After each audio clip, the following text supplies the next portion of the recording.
Hi. So I've been sharing with you about living the steps in real life.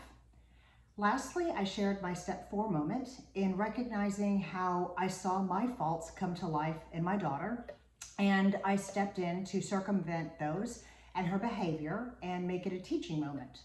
Because as a parent, the last thing that you want to see is your child go through the same things that you went through.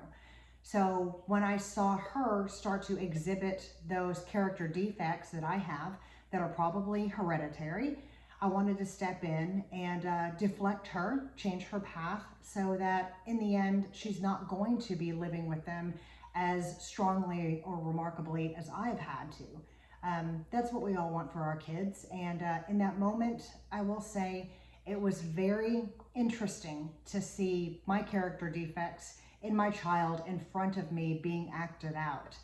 I never realized exactly what they looked like until that moment, or at least those few.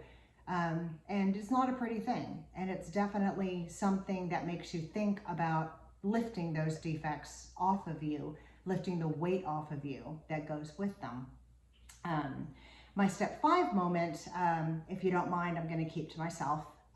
Being an addict, we have a tendency to have a more intense step 4 and step 5 than most. So that kind of realization and confession, if you will, is a little more private in that situation. So thank you for that. Step 6, moving on. We are entirely ready to have our higher power remove all of these defects of character. And basically what that means is when you're ready to stop carrying around all of these defects, these personality flaws that you have acquired over the years, you want to get rid of them. And that's a good thing. That's a healthy thing. But something you have to be ready for, something you have to prepare for. And the reason is when you get rid of these character defects, when you have these flaws lifted from you, you have to be ready to know what you want to put in their place. You have to have an idea of the spiritual principles that you want to live your life by to fill yourself with those in place of your character defects. So let's make this real, right here, right now. I recently shared a story about my fiance and his near miss that ended him up in rehab.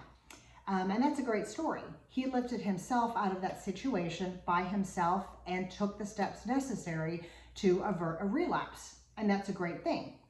But it brings to light a very particular flaw that a lot of addicts have, including myself. And that is a flaw of certainty. Am I ready to let that go? My certainty, my sense of control? Hell no. I love my sense of control. It's a part of me. It's one of the main parts of me. I love knowing that when I work, I am creating what I want. I am making the world what I want it to be. I am making the life that I want. And I am going to shape it however I want through my own effort. And I have that control. And then I wake up every morning with the certainty of knowing how my life is going to go because of the work that I've put in.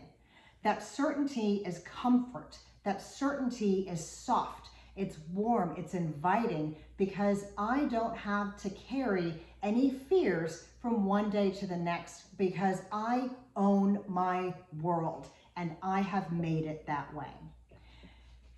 Now, for an addict though, being certain is the most dangerous thing that you can be.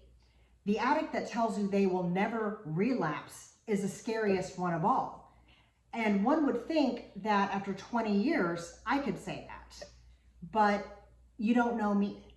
You don't know the storm that rages in my head and in my heart, the storm that's there when I close my eyes every night, the storm that's there still when I wake up and open my eyes every single morning. That storm lives with me always. It will never go away because I am an addict and I will be every single day, every single breath for the rest of my life. And that storm laughs at my sense of control and my sense of certainty. So if I don't give up this control, if I don't give up this desire for certainty, what does that mean for me? It could mean something, it might mean nothing. I might go the next 40 or 60 years waking up every morning with the storm raging behind my eyes, able to quench it and move on with my day. Or it might mean me. 20 years clean, 80% towards a relapse, with a stolen number of a contact I should not have, ready to make that phone call, numbers dialed, finger on the button, ready to go. And that was me, not too long ago. And I don't mean months, I mean weeks. All the control I could ever want or have built in my life just ebbing away because I felt like I wasn't enough. I hadn't done enough. I hadn't built enough. I hadn't created enough. I hadn't been enough. I simply wasn't enough. And that is the storm that was forcing its way into my perfect, controlled, certain world. And I knew what I needed to do. I knew how to get more. But instead of giving in, I fought. I surrendered. I gave away my delusion of perfection. I asked for it to be lifted from me. I asked my higher power to take my need for more away, my desire for control and certainty, to lift the weight of it off of me, and hope that I didn't need anything to make me more, because I wanted the understanding that I was enough. So I erased the number and I did what I needed to do. I went back to the rooms. I gave up control and I put it back into my program. I couldn't make any decisions for myself at that moment. I wasn't prepared to. I wasn't ready. I wasn't in the right state of mind, so I didn't try. I gave up control to my brothers and sisters in the program who could do more with me than I could do with myself at that moment. And I prepared to have my faults taken away.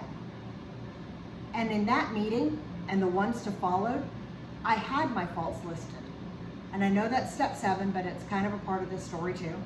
But the main point is that I had to realize why I needed my faults to be lifted. I had to come to terms with what they were doing to me and what they meant in my life at that moment. I had to realize that they were real and they weren't helping, and they were evil and they were hurting me. So then I asked to have them be gone. And in their place, I want to work on the spiritual principles that are going to make my life better. Acceptance, hope, patience, things like that to fill the hole so that I could live the life I should be living, not the life I'm forcing to create. When I could understand my faults needed to be lifted from me, only then was I open for the spiritual principles that we hold to fill me and to create the life that the universe wants me to have. And that is the beauty of step 6. So thank you.